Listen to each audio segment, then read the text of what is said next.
আসসালামু আলাইকুম রহমতুল্লাহ। সুপ্রিয় শিক্ষার্থীবৃন্দ, মেকানিক্যাল ইঞ্জিনিয়ারিং চ্যানেলের পক্ষ থেকে তোমাদের সকলকে জানাচ্ছি আন্তরিক শুভেচ্ছা।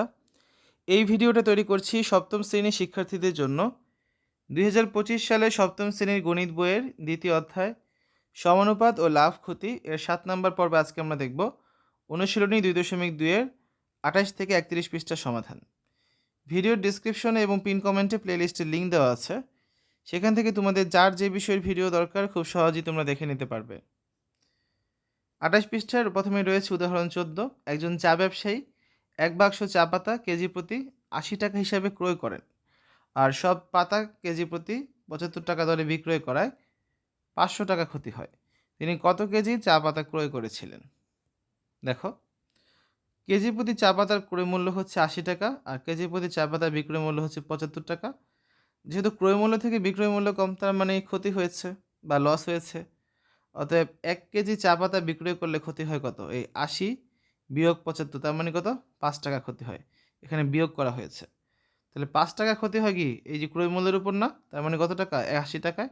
80 টাকায় কিনা হয়েছে কত? 1 কেজি। তাহলে 5 টাকা ক্ষতি হয় 1 কেজিতে, 1 টাকা ক্ষতি হয় 1/5 কেজিতে। আর আমাদের ক্ষতি হয়েছে কত টাকা? প্রশ্নে বলা আছে 500 টাকা। তার মানে 500 টাকা ক্ষতি হয় কত? 1/5 ইন্টু 500, 5 দ্বারা কাটলে থাকে 1, 5 দ্বারা কাটলে থাকবে 100। 100 1 100, তার মানে 100 কেজিতে 500 টাকা ক্ষতি হয়েছে।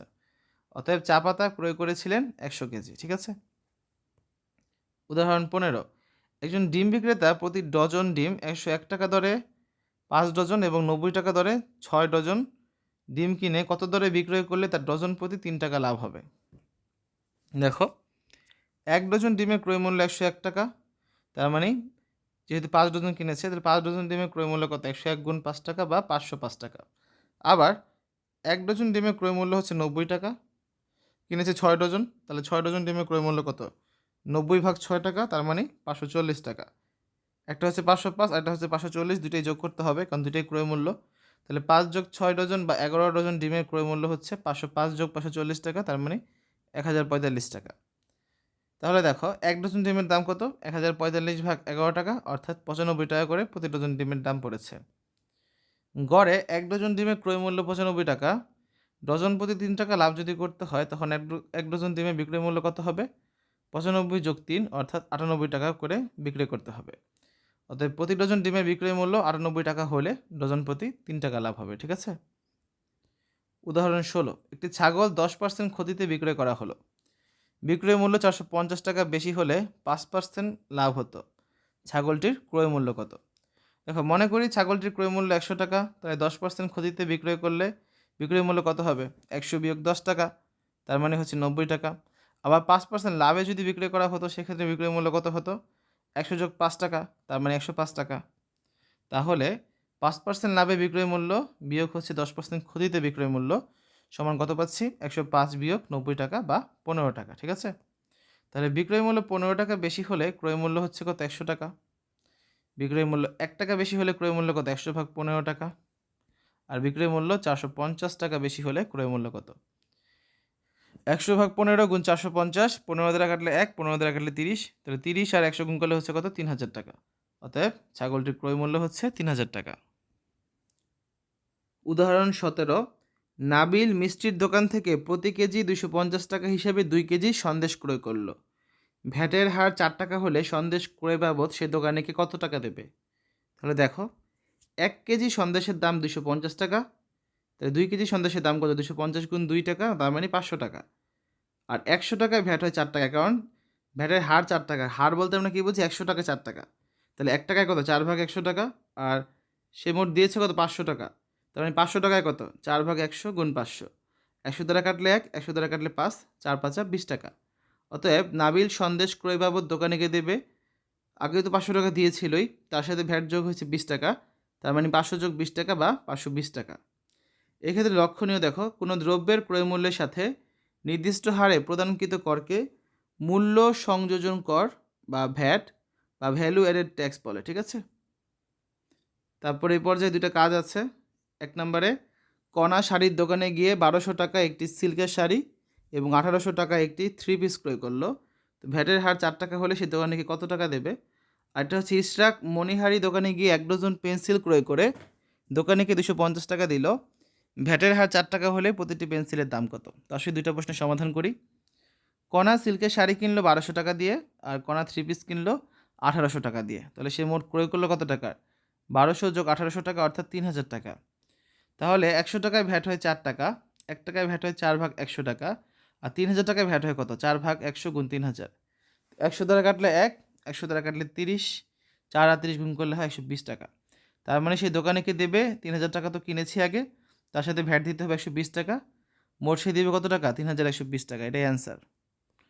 তারপর দেখো 2 নাম্বারে যেটা ছিল, ইশরাক মণিহারি দোকানে গিয়ে 1 ডজন পেন্সিল ক্রয় করে দোকানিকে 250 টাকা দিল, ভ্যাটের হার 4 টাকা হলে প্রতিটি পেন্সিলের দাম কত? ঠিক আছে, ভ্যাটের হার 4 টাকা হলে 100 টাকায় ভ্যাট হয় কয় টাকা? 4 টাকা। তাহলে 1 টাকায় ভ্যাট হয় কত? 4 ভাগ 100 টাকা। আর 250 টাকা সে দোকানিকে দিয়েছে, তার মানে 250 টাকায় ভ্যাট হয় কত? 4 ভাগ 100 গুণ 250। ঠিক আছে, আমি এখানে তোমাদের আলাদা করে কাটাকাটি করে দেখাচ্ছি। দেখো 50 দ্বারা যদি কাটো 2, 50 দ্বারা কাটলে 5, বা 2 দ্বারা কাটলে 1, 2 দ্বারা কাটলে 2, তাহলে 5 দুগুণা 10 টাকা। তাহলে দেখো 1 ডজন পেন্সিলের দাম হয় কত? 250 বিয়োগ 10 টাকা বা 240 টাকা। তো আমরা জানি 1 ডজন সমান হচ্ছে 12টি। 250 টাকা সে দোকানে দিয়েছে, কিন্তু এর মধ্যে ভ্যাট ছিল 10 টাকা না, তার মানে 10 টাকা ছাড়া তো পেন্সিলের অ্যাকচুয়াল দামটা 240 টাকা। তো 12টি পেন্সিল সে কিনেছে এই টাকা দিয়ে, তার মানে 1 ডজন সমান 12টি, অর্থাৎ 12টি পেন্সিলের দাম 240 টাকা। একটি পেন্সিলের দাম 240 ভাগ 12 টাকা, 12 দ্বারা কাটলে 1, 12 দ্বারা কাটলে 20, তার মানে আমরা কী পেলাম? প্রতিটি পেন্সিলের দাম হচ্ছে 20 টাকা করে। এটাই অ্যান্সার। 31 পৃষ্ঠার উদাহরণ 18, নাসির সাহেবের মাসিক মূল বেতন 27,650 টাকা। বার্ষিক মোট আয়ের উপর প্রথম 2,50,000 টাকার আয়কর 0 টাকা হয়। তাহলে পরবর্তী টাকার উপর আয়করের হার 10 টাকা হলে নাসির সাহেব কত টাকা আয়কর দেন? এক মাসের মূল বেতন 27,650 টাকা, তার মানে এক বছরে 12 মাস, 12 মাসের মূল বেতন কত? 27,650 গুণ 12 অর্থাৎ 3,31,800 টাকা। তো করযোগ্য টাকার পরিমাণ, প্রথম 2 লক্ষ হচ্ছে কর ছাড়া, তার মানে এই পুরোটা থেকে 2 লক্ষ বিয়োগ করব, তাহলে 3,31,000 বিয়োগ 31,800 বিয়োগ 2 লক্ষ, 2,50,000 টাকা বিয়োগ, তাহলে করলে কত পাচ্ছি আমরা? 81,800 টাকা। তাহলে এই টাকার উপর আমাদের আয়কর হবে। তাহলে 100 টাকায় আয়কর হয় 10 টাকা, 1 টাকায় আয়কর হয় 10 ভাগ 100 টাকা, আর এই 81,800 টাকা আয়কর হয় কত? 10 ভাগ 100 গুণ 81,800, 10 দ্বারা কাটলে থাকবে 1, 10 দ্বারা কাটলে থাকবে 818, তাহলে 818 আর 10 গুণ করলে হচ্ছে 8,180 টাকা। অতএব নাসির সাহেব 8,180 টাকা আয় করতেন। সর্বশেষ 19 নম্বর প্রশ্ন, যদি $1 সমান 81 টাকা 50 পয়সা হয় এবং $7,000 বাংলাদেশি কত টাকা সমান হবে? $1 সমান 81,050 টাকা, তার মানে $7,000 সমান 81,080.50 গুণ 7,000 টাকা, তার মানে 5,70,500 টাকা। অতএব নির্ণয় টাকার পরিমাণ হচ্ছে কত? 5,70,500 টাকা। ঠিক আছে, শিক্ষার্থীরা এই হচ্ছে আজকে আলোচনা। আগামী ক্লাসে আমরা অনুশীলনী 2.2 এর সমাধানগুলো করব। আজকের এই ভিডিওতে তোমরা দেখলে 2025 সালের সপ্তম শ্রেণীর গণিত বইয়ের দ্বিতীয় অধ্যায় সমানুপাত ও লাভ ক্ষতি এর অনুশীলনী 2.2 এর 28 থেকে 31 পৃষ্ঠা আলোচনা। আশা করি আজকের এই ভিডিওটি তোমাদের কাছে ভালো লেগেছে। আমাদের চ্যানেলের অন্যান্য ভিডিওগুলো দেখার আমন্ত্রণ জানিয়ে আজ এখানে বিদায় নিচ্ছি। আল্লাহ হাফেজ।